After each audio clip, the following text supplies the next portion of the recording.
quero te convidar a ler o rótulo de um pão integral, de um pão famoso que tem redondinho assim, que tá escrito fit na capa, sabe? Eu vou falar o nome que eu não posso. E um pão francês. Qual é a diferença desses três se a gente colocar eles na mesma proporção? Se você ler o rótulo de um pão integral, você vai perceber que existe ali farinha de trigo integral. O que é a farinha de trigo integral? Então, a farinha de trigo refinada, a branquinha, ela é o trigo que passou pelo refinamento, pela indústria e ficou branquinha.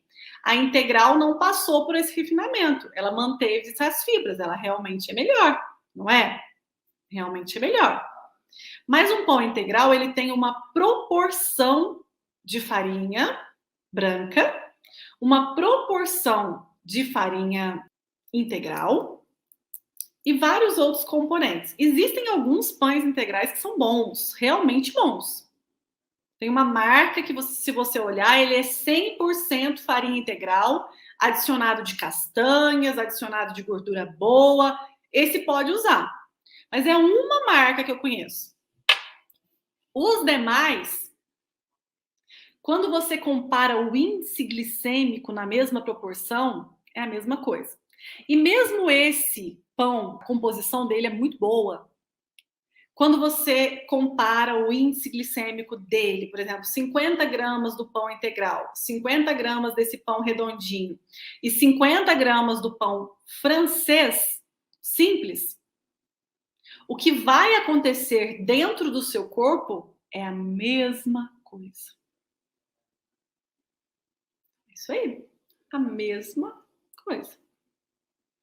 Então, o resultado do que você está consumindo vai ser o pico de glicose, o aumento da insulina, do mesmo jeito. Então, por que você vai ficar sofrendo? O dia que tiver com vontade de comer o pão, vai lá e come o pãozinho francês. Você sabe que às vezes você não pode comer 2, 3, 4 por dia, mas então é melhor do que você ficar comendo uma coisa que você não gosta. Às vezes você vai lá comprar o pão integral porque você acha, acredita, que é o pão integral que vai fazer com que você emagreça. Então, eu vou ingerir o pão e ele vai retirar a gordura do meu corpo. Mas nós estávamos feitos se fosse isso, não é mesmo, gente? Mas não é. Mas não é. E é muito bom explicar isso para vocês, porque às vezes você está investindo o seu dinheiro em algumas coisas que te deixam triste, frustradas, não te dão prazer.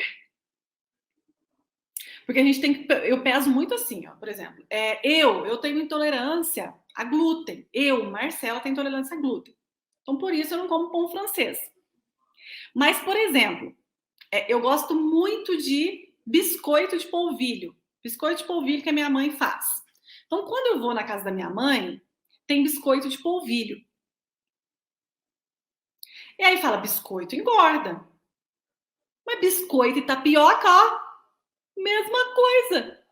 Pra que eu vou comer tapioca se eu gosto do biscoitão lá, simples, feito em casa? Por que eu vou comprar pão integral se eu gosto, eu sinto prazer de comer o pãozinho francês? Cuidado com os rótulos. Os rótulos são coloridos, são bonitos, são atrativos, tudo para você comprar.